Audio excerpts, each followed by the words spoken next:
दोस्तों, मन लगाकर सुनिए। गोलू बुद्धा चैनल।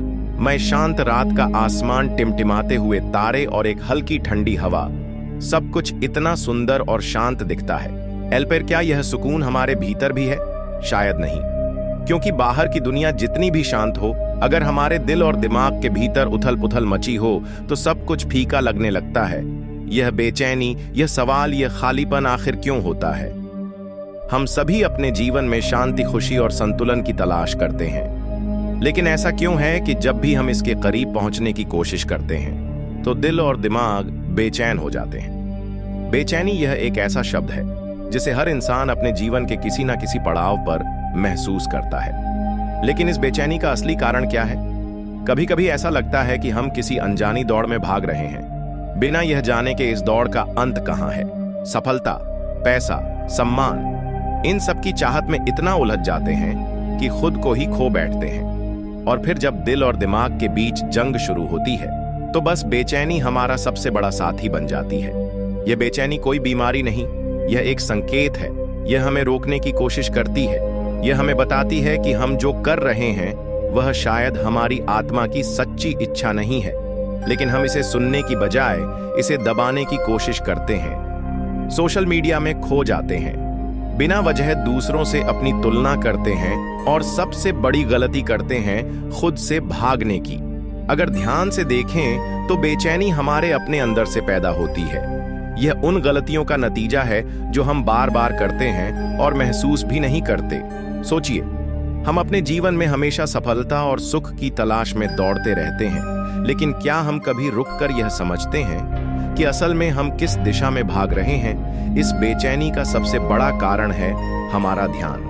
बाहरी दुनिया पर इतना केंद्रित हो जाना कि हम खुद से ही कटने लगते हैं। आपने कभी गौर किया है, जब हम अपने लक्ष्य तक नहीं पहुंच पाते या अपने सपनों को टूटते हुए देखते हैं तो दिल और दिमाग का रिश्ता कमजोर हो जाता है।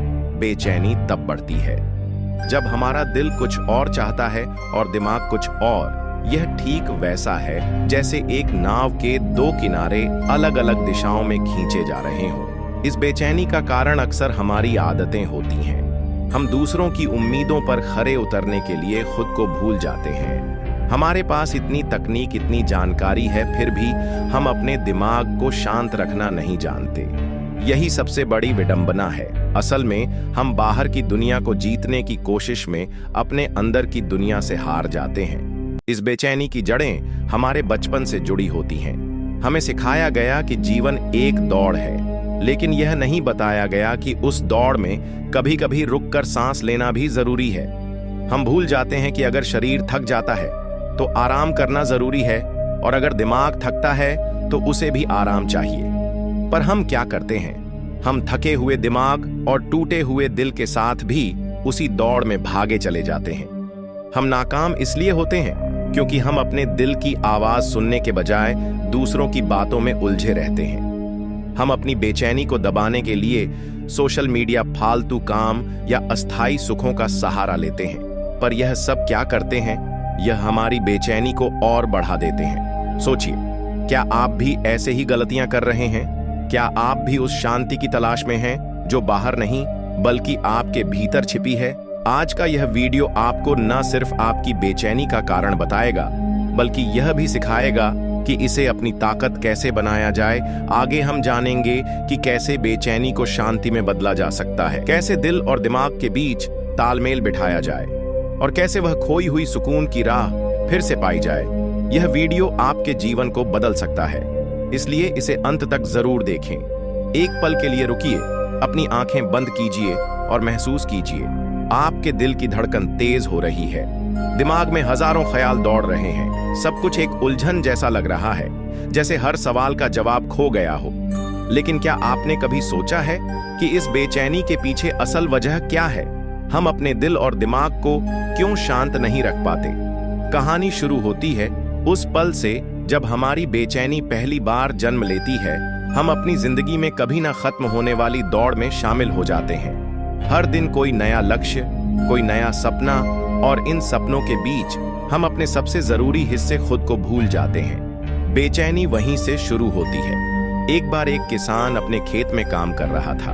वह दिन रात मेहनत करता था, पर उसकी फसल खराब हो जाती थी। वह बेचैन था, परेशान था। एक दिन उसने अपने गांव के बुजुर्ग से पूछा, बाबा, मैं इतना मेहनत करता हूँ, फिर भी नतीजा मेरे हक में क्यों नहीं आता? बाबा ने मुस्कुराते हुए कहा, क्या तुमने कभी यह सोचा कि तुम्हारी मिट्टी को भी आराम और पोषण चाहिए? किसान समझ गया, ठीक इसी तरह हमारा दिल और दिमाग भी एक मिट्टी की तरह है। अगर हम इसे लगातार दबाव में रखते हैं तो यह भी थक जाएगा। सबसे पहला कदम यही है, अपने दिल और दिमाग को वह आराम देना जिसकी उन्हें जरूरत है। बेचैनी को हल करने का सबसे आसान तरीका है ठहराव। ठहराव का मतलब यह नहीं कि आप रुक जाएं, बल्कि यह कि आप अपने मन को थोड़ा समय दें। अक्सर हम अपनी भावनाओं को नजरअंदाज करते हैं, उन्हें दबाते हैं, लेकिन याद रखिए, दबाई गई भावनाएं एक दिन ज्वालामुखी की तरफ फटती हैं। जब भी बेचैनी महसूस हो, एक शांत जगह पर बैठे अपनी आंखें बंद करें और गहरी सांस लें। यह प्रक्रिया कोई साधारण उपाय नहीं है, यह आपको आपके अंदर झांकने का मौका देती है। यह वही समय है जब आप अपने दिल की आवाज सुन सकते हैं। ध्यान या मेडिटेशन इस मामले में सबसे बेहतरीन साधन है, और ध्यान सिर्फ एक तकनीक नहीं, यह आपके भीतर के शोर को शांत करने का एक जरिया है। दूसरा तरीका है खुद को समझना। बेचैनी तब जन्म लेती है जब हम अपने आप और अपने हालात को समझने से इनकार करते हैं। आपने देखा होगा, एक बच्चा जब रोता है तो उसकी माँ उसे चुप कराने के लिए सबसे पहले यह समझने की कोशिश करती है कि वह क्यों रो रहा है। क्या वह भूखा है? क्या उसे दर्द है? ठीक उसी तरह हमें अपनी बेचैनी का कारण समझना होगा। एक बार एक छात्र अपनी पढ़ाई को लेकर बेहद परेशान था। वह घंटों पढ़ाई करता, लेकिन जब परीक्षा का समय आता तो उसका दिमाग खाली हो जाता। एक दिन उसके गुरु ने उससे कहा, तुम्हारे मन में बेचैनी इसलिए है क्योंकि तुम केवल परिणाम के बारे सोच रहे हो। अगर तुम यात्रा का आनंद लो तो परिणाम अपने आप बेहतर होगा। यह एक बड़ी सीख है। जब हम केवल परिणाम पर ध्यान देते हैं और प्रक्रिया को भूल जाते हैं तो बेचैनी का जन्म होता है। अब बात करते हैं अपनी सोच को बदलने की। बेचैनी को हल करने का एक तरीका है कि आप अपने विचारों को नया मोड़ दें। जब भी नकारात्मक सोच आपके मन में आए तो उसे तुरंत पहचानें और सकारात्मक सोच से बदले। उदाहरण के लिए, अगर आपका मन कहे मैं यह काम नहीं कर सकता, तो उसे जवाब दें, मैं इसे करने की कोशिश करूंगा। यह बदलाव छोटा लगता है, पर इसका असर बहुत बड़ा होता है। एक और जरूरी कदम है लिखना। जब आपके दिल और दिमाग में बहुत सारी उलझनें हो तो उन्हें कागज पर लिख डालें। यह सिर्फ एक साधारण उपाय नहीं है, यह आपके मन को हल्का करने का एक बेहतरीन तरीका है। लिखने से आप अपनी भावनाओं को बेहतर तरीके से समझ सकते हैं, और सबसे खास बात, अपने आप को माफ करना सीखें। अक्सर हम अपनी गलतियों को लेकर इतने कठोर हो जाते हैं कि यह बेचैनी का सबसे बड़ा कारण बन जाती है। अगर आपसे कोई गलती हुई है तो उसे स्वीकार करें, उससे सीखें और आगे बढ़ें। अंत में प्रकृति से जुड़ने का महत्व समझें। अगर आपका दिल और दिमाग बेचैन हो तो कुछ समय के लिए अपने काम, अपनी चिंताओं से दूर होकर प्रकृति के पास जाएं। पेड़ पौधों को देखिए, पक्षियों की आवाज सुनिए। यह एक जादुई तरीका है जो आपकी बेचैनी को धीरे धीरे कम कर देता है। यह याद रखना जरूरी है कि बेचैनी हमारे जीवन का हिस्सा है। इसे पूरी तरह खत्म नहीं किया जा सकता, पर इसे संभालना हमारे हाथ में है। अगर आप इन सरल और व्यावहारिक तरीकों को अपनाते हैं तो यह आपकी जिंदगी को बदल सकते हैं। बेचैनी को अपने जीवन की कमजोरी मत बनने दीजिए, बल्कि इसे एक ऐसा जरिया बनाइए जो आपको खुद के करीब ले जाए। दोस्तों, क्या आपने कभी सोचा है कि बेचैनी क्यों होती है? क्यों ऐसा लगता है कि दिल और दिमाग जैसे किसी जाल में फंस गए हैं? यह बेचैनी सिर्फ एक भावना नहीं, बल्कि एक संकेत है कि हमारी जिंदगी में कुछ ऐसा हो रहा है जो हमें रोक रहा है, खींच रहा है।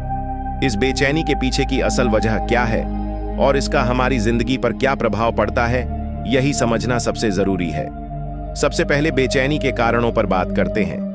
इसका सबसे बड़ा कारण है हमारा आज का भाग दौड़ भरा जीवन। हम हर दिन सुबह उठते हैं, एक रेस में शामिल होते हैं, समय पर काम खत्म करने की, दूसरों से आगे निकलने की, खुद को साबित करने की। लेकिन इस दौड़ में हम अपने आप को कहीं पीछे छोड़ देते हैं।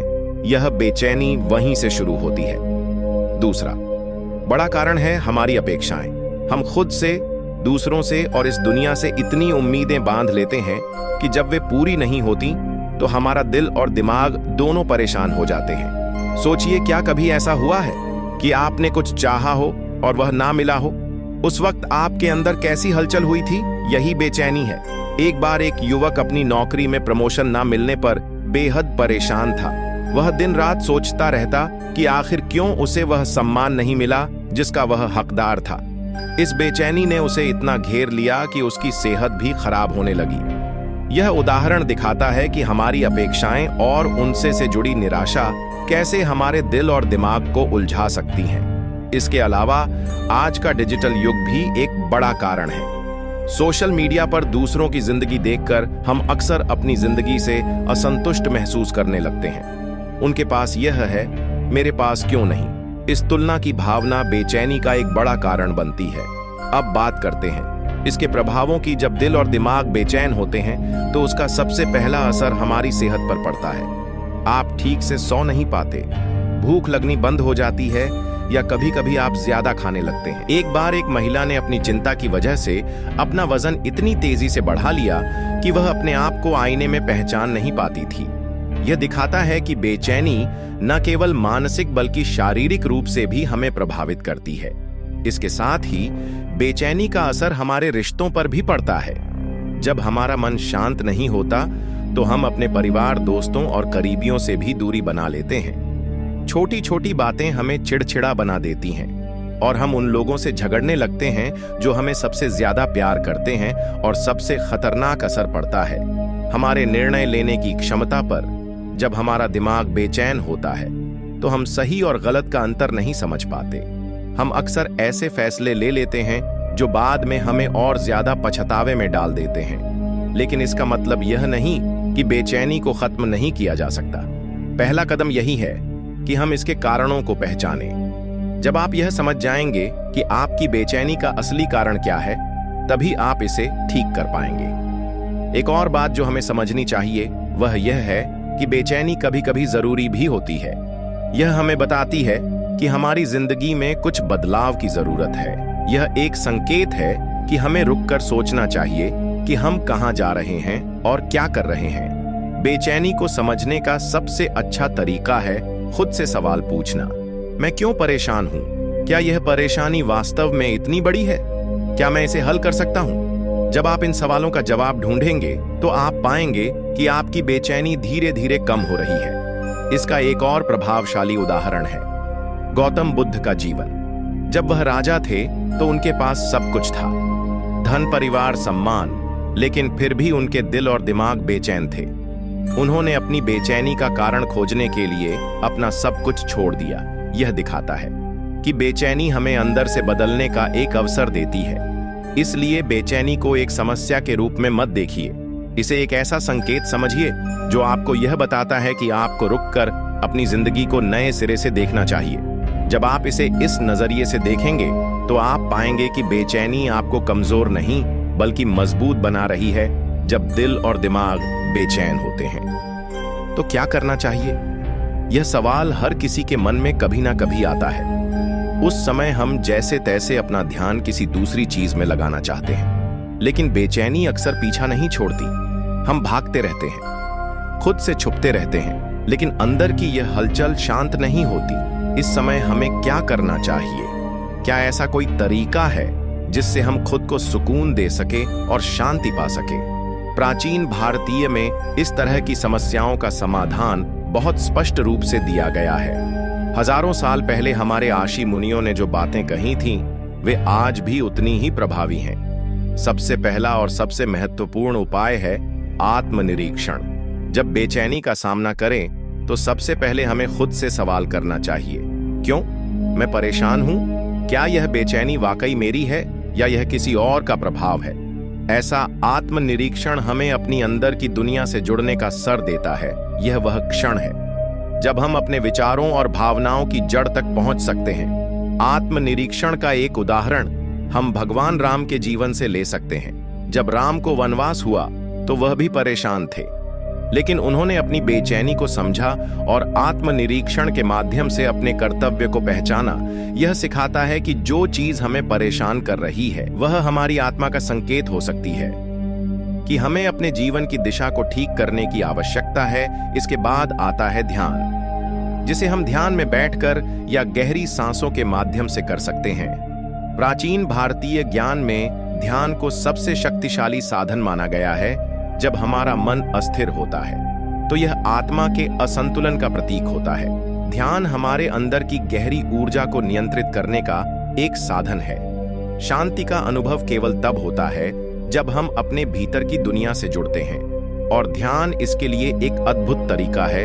आध्यात्मिक दृष्टिकोण से ध्यान हमारे मन और शरीर को जोड़ता है, जिससे हम खुद को केंद्रित कर पाते हैं। यह एक प्रकार का आंतरिक शांति का अनुभव है जो हमारी बेचैनी को धीरे धीरे समाप्त करता है। उदाहरण के लिए, योगी अरुणाचल में ध्यान करते हुए अपने मन को इस कदर शांति से भर लेते थे कि वे हर प्रकार की व्याकुलता से परे हो जाते थे।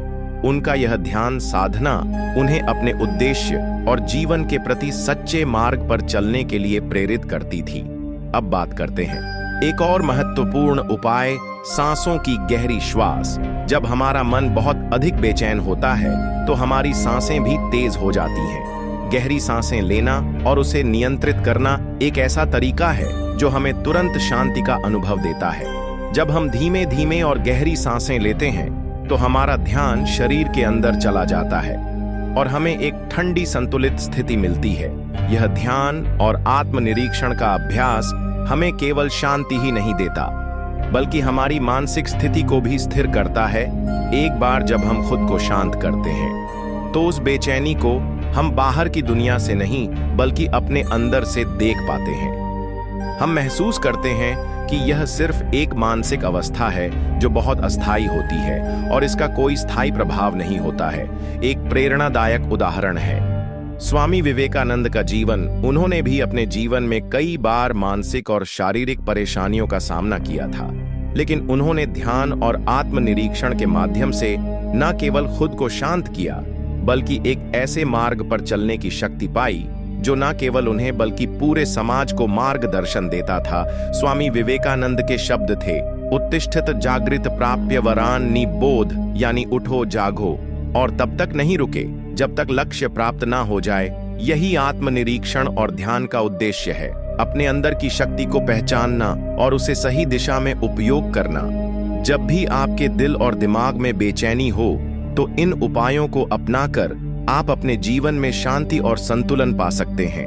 प्राचीन भारतीय ज्ञान ने हमें यही सिखाया है। खुद को जानो, अपने अंदर की आवाज को सुनो और ध्यान की प्रक्रिया के माध्यम से अपने जीवन की दिशा को सही करो। इससे न केवल आपकी बेचैनी समाप्त होगी, बल्कि आप खुद को बेहतर तरीके से समझ पाएंगे। आखिरकार, जीवन के हर पल में शांति और संतुलन हमारी अपनी अंदर की शक्ति पर निर्भर करते हैं, और वह शक्ति हमें प्राचीन भारतीय ज्ञान, आत्मनिरीक्षण और ध्यान के माध्यम से मिलती है। अब जब आपका दिल और दिमाग बेचैन हो तो समझिए कि यह एक सामान्य प्रक्रिया है। हर किसी को कभी ना कभी ऐसे पल आते हैं जब वह खुद को उलझा हुआ महसूस करता है, लेकिन याद रखिए, यह सिर्फ एक अस्थायी स्थिति है। जब भी ऐसा हो तो एक गहरी सांस ले, खुद को समय दें और शांतिपूर्ण तरीके से अपने विचारों को व्यवस्थित करें। हमेशा यह याद रखें कि बेचैनी हमें हमारी स्थिति से बाहर लाने का एक मौका देती है, ताकि हम अपनी ताकत को पहचान सकें। जैसे ही हम खुद को थोड़ा सा शांत करते हैं, हमारी सोच भी साफ होने लगती है और हम समझ पाते हैं कि हमारे अंदर एक बहुत बड़ी शक्ति है जिससे हम किसी भी मुश्किल से उभर सकते हैं। अब अगर आपको यह वीडियो पसंद आया हो तो हमें खुशी होगी कि आपने इसे देखा। अगर आप भी चाहते हैं कि आपका जीवन खुशहाल और शांतिपूर्ण बने तो हमारे चैनल को सब्सक्राइब जरूर करें। हम यहाँ आपके लिए हमेशा प्रेरणा देने वाले वीडियो लेकर आते हैं जो आपके जीवन को और बेहतर बना सकते हैं। बस एक छोटा सा कदम है। आप अगर हमारी यात्रा का हिस्सा बनते हैं तो हम आपको और भी गहरे विचार, विचारधारा और जीवन को बेहतर बनाने के उपाय देंगे। तो अगर आप भी चाहते हैं कि अगला कदम आपके जीवन को शांति और सफलता की ओर बढ़ाए, तो चैनल को सब्सक्राइब करें और हमारे साथ इस यात्रा में कदम रखें। धन्यवाद, और याद रखें, जीवन में कुछ भी असंभव नहीं है, बस सही दिशा में एक कदम बढ़ाने की जरूरत है।